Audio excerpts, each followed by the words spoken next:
Welcome, ladies and gentlemen, back to another edition of Real Spiritual Talk Radio. I am your host, Lamont Gates, once again bringing you the world of faith, metaphysicality, and spirituality. Today, my guest had a cardiac arrest and died for several minutes, and what he witnessed was nothing short of seemingly spiritual. Joining me today, ladies and gentlemen, is near-death experiencer, Mr. Jai Bazevski. Jai, welcome to Real Spiritual Talk Radio. Thank you so much, Lamont. It is great to be here. Absolutely. I'm glad to have you on. And the first question I really want to get into, Jai, is your religious belief system or background prior to having your near-death experience. A lot of times people have a religious practice that they're practicing. They have their near-death experience and then poof, it's all gone. Did you believe in the afterlife or have a particular religion you practiced prior to your near-death experience? Yes, well, I've always had a belief in God. I come from a family where my mum is Australian and my dad is from Macedonia. So my dad's side of the family are Orthodox Christians, and then my mum's side of the family are atheists. So when we eventually were brought up, it was basically you believe what you want to believe. So I went through a naming ceremony rather than being christened. The naming ceremony was at a church. It was at an Anglican church, and basically it says Jai Daniel Bazevski, and then it has religion, and then it states all of the religions. So it kind of left it open for me to choose what I want. So that's a naming ceremony. And that's what my mom did because she thought that it was best that, we do what we feel is best. So my mom's always been a very spiritual person, very much into astrology, very much into, the esoteric side of reality. So she opened my eyes to that at a very young age. So I've always had that belief. She'd always been giving me books to read, like Sylvia Browne, Dolores Cannon, things like that. So I've always had that open mind to, to God and to, the world that we can't see. So your mother had a very diversified view of spirituality, passed that on to you, and therefore you were open-minded and I guess by the time you had your near-death experience, you probably weren't too shocked at what you saw, or maybe you were. Yeah, exactly. And now that's a good way to say it is very open-minded. I'm completely open-minded about anything being a possibility and all possibility being a reality, and that we only know what we know. Well said. And with that said, why don't we take this to the day of your near-death experience? What exactly was it that triggered the near-death experience to occur? Yeah, so I was actually playing a game of basketball with my friends, and my heart rate was up like it would normally be. And, I was working hard, sweating, putting in the work. And then my heart rate just started to do like an irregular beat, but it was high. And it kind of got triggered during that basketball game. And then at the end of the game, I never settled down. Usually it takes me a couple of minutes, for my heart rate to regulate, and then I'm fine. And it didn't. And so I went home and I had a shower and I had some food and I tried to relax. I tried to meditate. I tried everything. And there's nothing I could do to get my heart rate to just come down. But it wasn't just like pumping like a normal heart rate would pump when you're playing a sport. It was, say, like there'd be 6 or 7 rapid beats, and then it'd be almost like a break for a split second, and then 2 or 3 rapid beats, and then a break. So it was very irregular. It was just going, and it was like in my throat. And so I knew there was something off. I knew there was something wrong. And I was just trying to calm myself.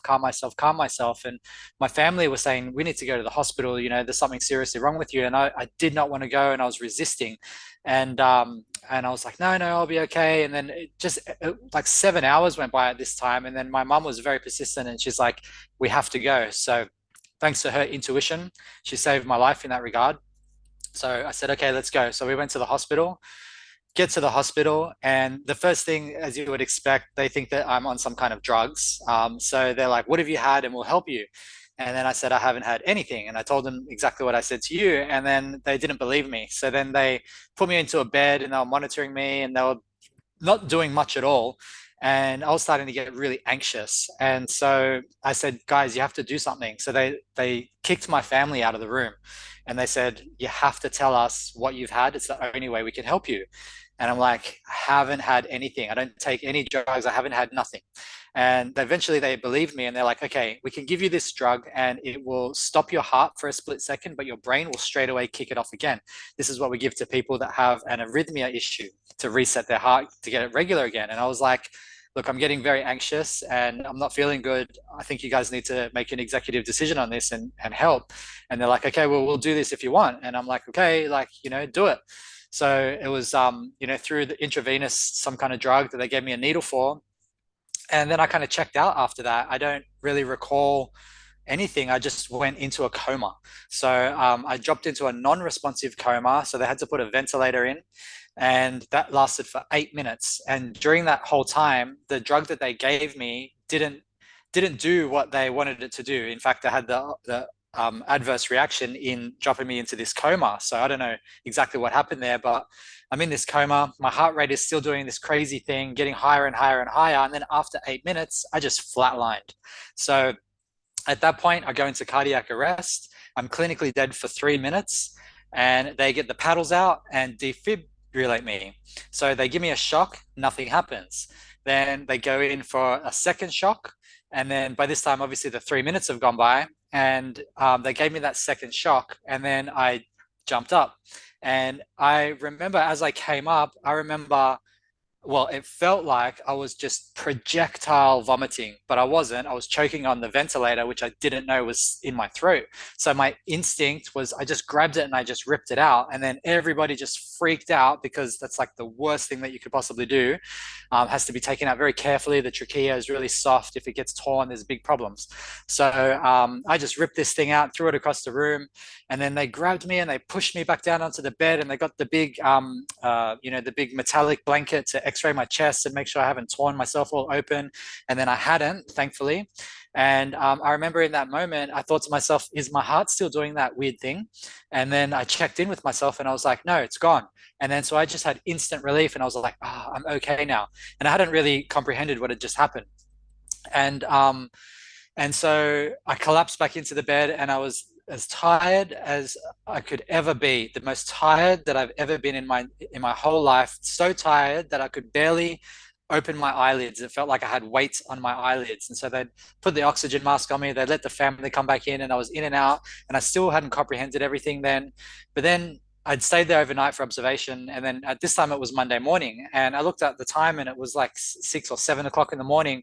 And I saw a nurse walk by and I flagged her down and I said, hey, get me out of here. Like I felt perfect. I woke up that day so fresh. I had full energy. I felt amazing. And I said, I need to get out of here. I got to go to work.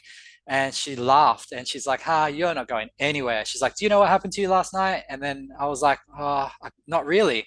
So then she filled me in and she's like, you died. You're in a coma. We had to defibrillate you. And I was like, okay. And then I started to recall, it all started to come back. And then and then she said, we're keeping you for observation because we don't know what's wrong with you. And we don't know if it's going to happen again.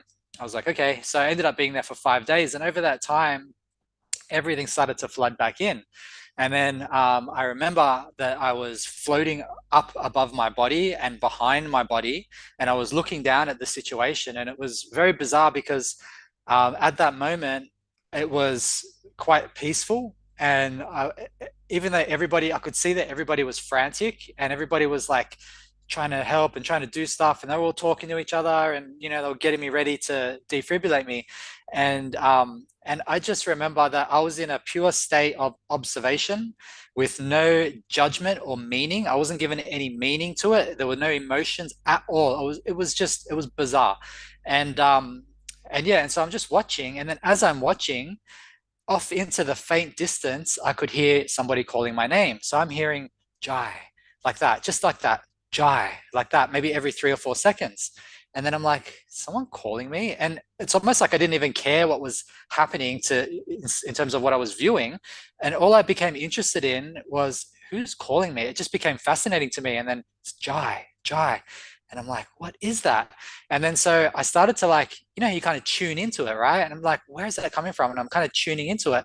And it sounded as though if you could imagine being in a swimming pool underwater and trying to listen to people talking outside of the water. That's kind of like how it was. And I couldn't hear anything that was going on in the operating room or anything that was going on in reality. All I could hear was that muffled kind of underwater silence and somebody calling my name. And so as I started to try and tune into who or what or where it was coming from, it was getting louder and clearer. And then all of a sudden it was just bang. And that's when they defibrillated me.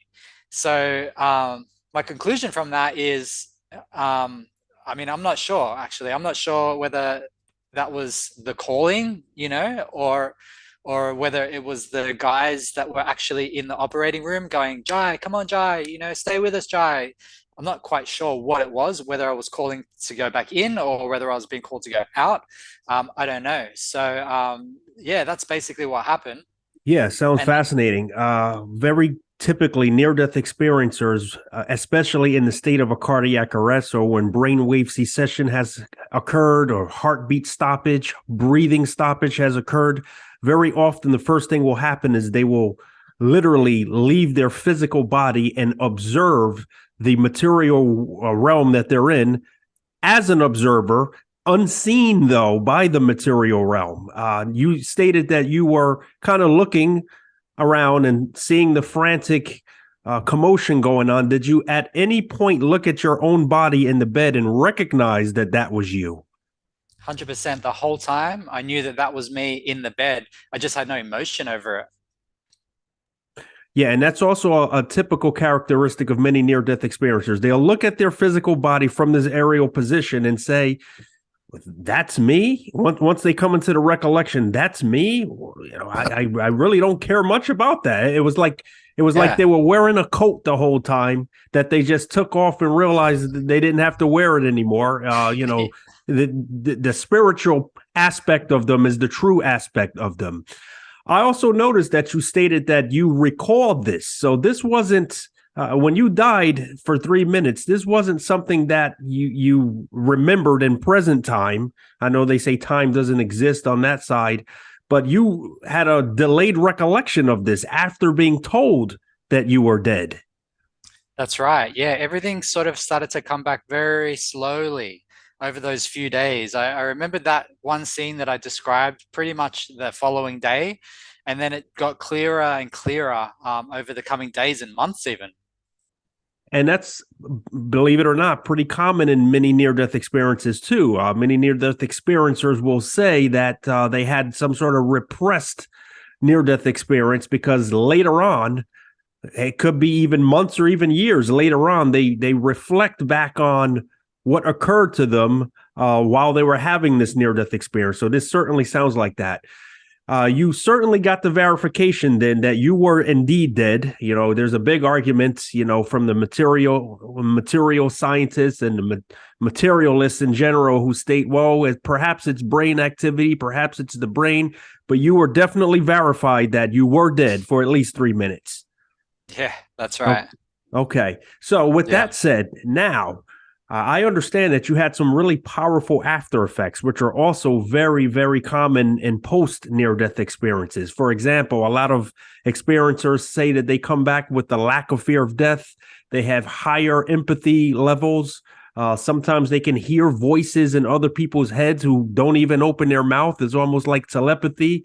Some people dream dreams that are, much more lucid. Did you come back with anything remotely close to these? Yeah, I feel like I almost came back as a different person, definitely with much more empathy and also intuition is through the roof. I don't feel like I was overly tuned into my intuition prior to that experience. And ever since then, the decision making for me is very different now. Before I would procrastinate or I would contemplate things for a period of time and, weigh everything up and should I do this and or what's the shouldn't I do it or whatever. Whereas now, even with big decisions, the thought comes in, it's like, boom, I'm doing that, and it just feels right, and I've just been going with it, and it's been with me the whole time, and now I've become to rely on that, and I don't even question it anymore. When I get a feeling for something, I just roll with it, and I don't even think about it. I just like, nah, this feels right. This is right. So, that's when I left my IT career. So up until that point, I was working in an IT career, which I didn't really like for the last maybe 3 years prior to that experience. And I'd wanted to get out and, I wanted to have my own business and I wanted to, go into entrepreneurship and do my own thing. Didn't know what I wanted to do. Didn't know, like I was very confused. And I just never took those steps because there was fears, there was doubt, there was all sorts of things that were holding me back. And then after that experience, it was just like, bam, quit your job. Okay, done, quit straight away, quit. And a lot of the insights that I got in terms of what my next steps were actually came to me in the dream state. So, for example, I had a dream not long after that. It was a profound dream, actually, where it was I was in a room and there was no walls, no ceiling, no roof. Everything was white. And there was groups of people spread out all over the place. And for each group of people, there was one person that was like the key person in that group, and they had support people, 2 or 3 support people with them. And everybody had tiles in front of them, almost like a crossword puzzle. And that one key person was trying to solve their little puzzle. And the interpretation that I had was they were trying to solve the riddle of their life to figure out how to get through whatever they needed to get through. And I had one as well, and I was that key person, and I had my support people around me. And so I looked down, and there was all these tiles, and they were about this big, and I could see the tiles that I'd walked on because they were blue, and then the other tiles were white. And I could see I'd gone up and to the right and up again, and then left and then up, and I'd gone through all this area, and I'm trying to figure it out. And then every now and again, you would hear like a commotion, and you'd look up, and then you'd see one of the groups where the person had figured out their little puzzle, and and then as they'd figured it out, everybody stopped, and the person had so much joy that they were just in this euphoric state, and everybody would be so happy for them. Everybody would stop and watch them as they turned into pure white light and evaporated. And then as soon as they evaporated and disappeared, everybody just put their head back down as if it never happened, and went back to it. And that happened about 2 or 3 times. While I was trying to figure mine out. And then it happened like the third time maybe. And then I looked down, and I'd gone maybe 6 or 7 tiles in, and I was standing on this tile, and I'm looking down, and then I just got this intuitive thought that said, go back to square one. And then I was like, of course, like that makes so much sense. The answer is back at the first square. So I went back, I stood on the first square, and as soon as I stood on it, bam, it started to happen to me. I just got flooded with these beautiful vibration. That's all the way I can explain it. I actually get goosebumps when I talk about it because it reminds me. And I was starting to go into this state. Everybody stopped. They were looking at me. People were crying, looking at me, and so happy for me that I didn't even know. And then I can just feel my body turning into this energy, this just light, and just evaporating into white light and evaporating into the space. And it was just getting more and more intense. And as I evaporated into this white light, the intensity was so high. It was almost like I was completely vibrating. I woke up out of bed. My whole face was wet. My shirt was wet. I was wet from tears were pouring down my face before I'd even woken up. And still after I woke up, and I was like, the only thing I could say was just like, whoa, whoa. I kept saying, whoa. And because the energy was still buzzing within my body, and I was like, whoa, like that. It was just so intense. And then I'm like, hang on a second, I'm crying. What am I crying for? And I'm trying to figure out, I'm not sad. Why am I crying? And I'm wiping my eyes like this. And as I'm wiping, it's still coming out. And I'm like, this is weird. Like, why is this water coming out of my eyes? And I'm not crying. And even like, I know that you can cry from happiness, and it wasn't even that. It was just like water was just pouring out of my eyes. It was so bizarre. And then I got up and like I had to shake it off. I had some water, and then I was just like going, whoa, that was just intense. And then calmed down eventually and got back in bed, and I was just thinking about it all night, and I just felt amazing after that. And the insight that I got from that was I need to go back to square one of my life to figure out my next decision. And that was the decision for me to quit my job in the IT industry and to get into the fitness industry, because throughout the experience, well, when I was in high school, I wanted to be in fitness. That was what I was thinking of doing. And then I just got into a traineeship in an IT company. One thing led to another, 13-year career. Um, and so for me, the square one was going back to what I originally wanted to do, which was to get into the health and fitness industry. And while I was in the hospital, I was in the cardiac ward, and I was, we were waiting for our surgeries and stuff. And I was in this room with 8 or 9 other men, and they were all in there between 50s and 60s, and they were all terribly overweight. They looked like they just were not taking care of their bodies, and they were going in for heavy, heavy surgeries, quadruple bypasses and heart transplants and, like heavy stuff. And the therapists were coming in every day and giving them therapy sessions. And I was listening in on the therapy, and they were essentially preparing them for death because they were in such a bad state. They were all, I doubt any of those men are alive today. And, this was back in 2008. And, and so that really woke me up as well. That made me think to myself, I've just got this thought that said, prevention is the cure. And that's the message that came to me at that time. Prevention is the cure. And then I thought I could help people like this. I could, if I can get myself healthy and I can get out of this situation, I could help people. I could be that guy that teaches prevention through health and fitness, and I could stop a lot of people from getting into this situation where they're in line for heart surgery. So that was something that came to me in hospital. And then after that dream, I just kind of put it all together, and I was like, okay, I quit my job. Bam, just did it straight off the bat. Never had any experience with business, started a business, got my personal training certification, got my life coaching certification. Never had a personal trainer in my life, never worked in a gym in my life, never been coached in my life, never had life coaching in my life. Just went with it all, had no doubts whatsoever. Everybody around me, family, everybody were like, "You're crazy. What are you doing? You're giving up this great career. Like, what's going on?" And I'm like, "This is just what I have to do. This is just this is the right thing for me." And so I just went with that. So that's one of the big things that changed for me. Yes, and this dream sounded like it was a dream that was trying to guide your purpose here on planet Earth.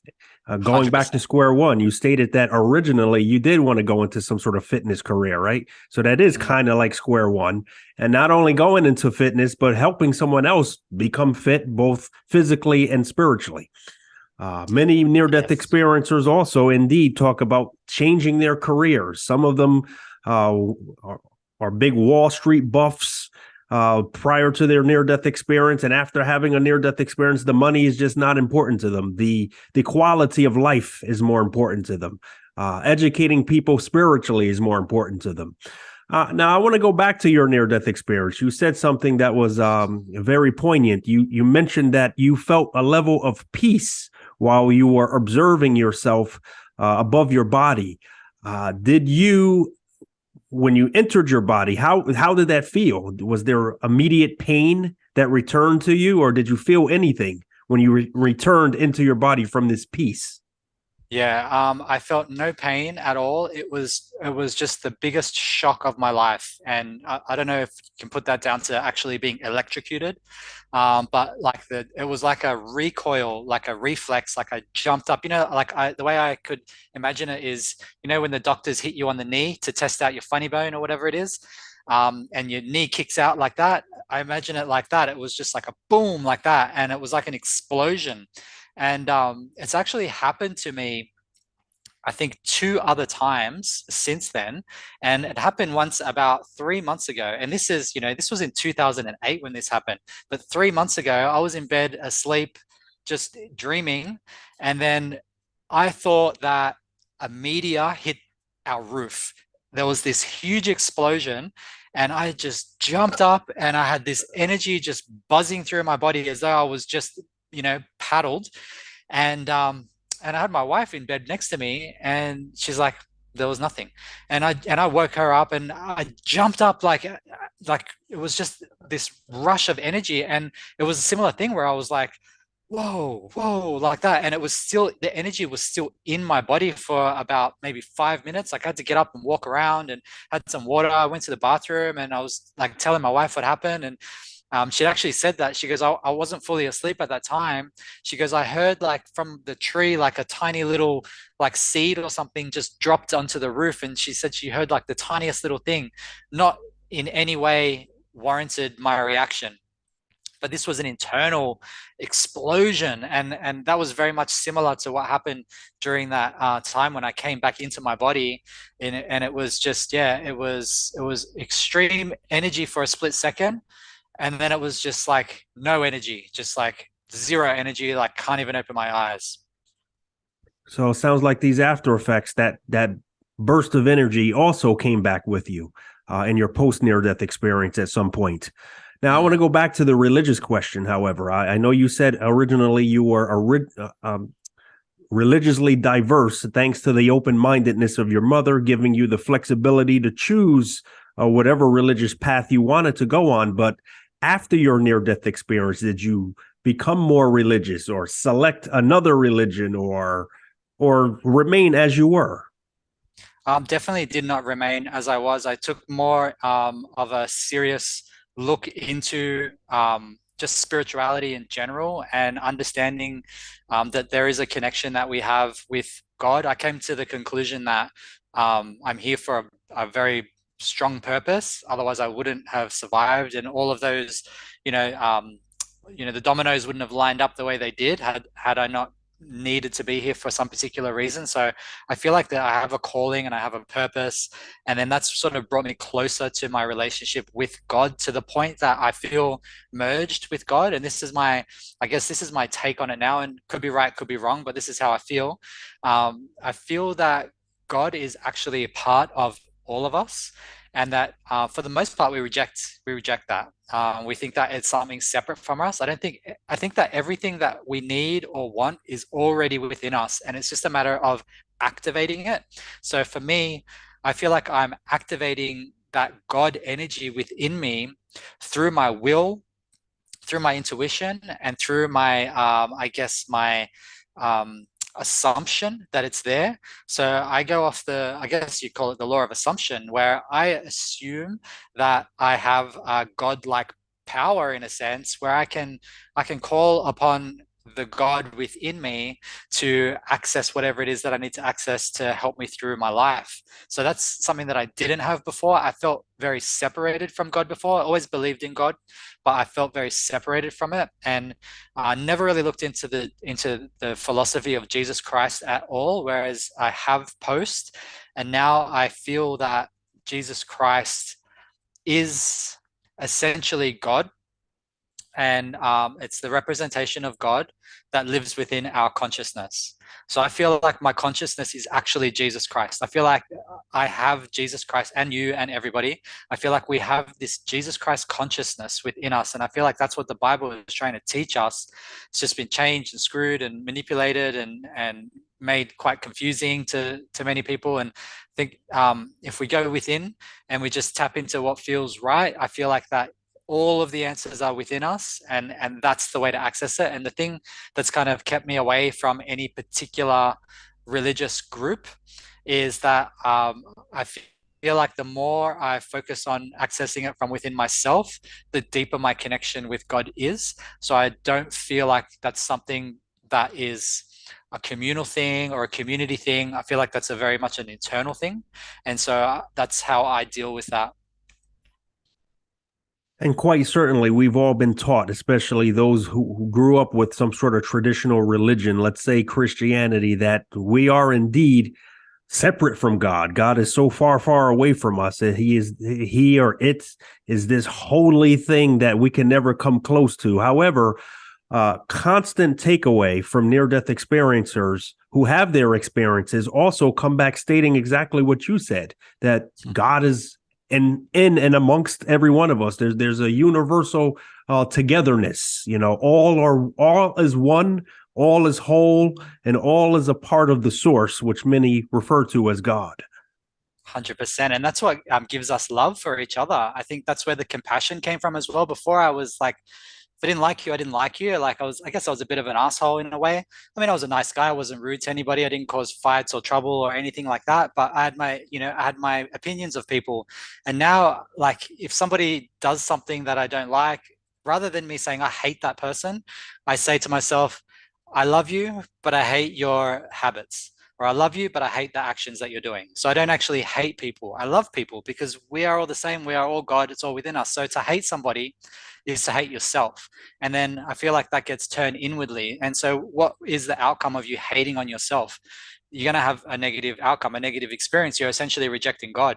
So I don't hate anybody. I love everybody. And I think that's the compassion that's come in.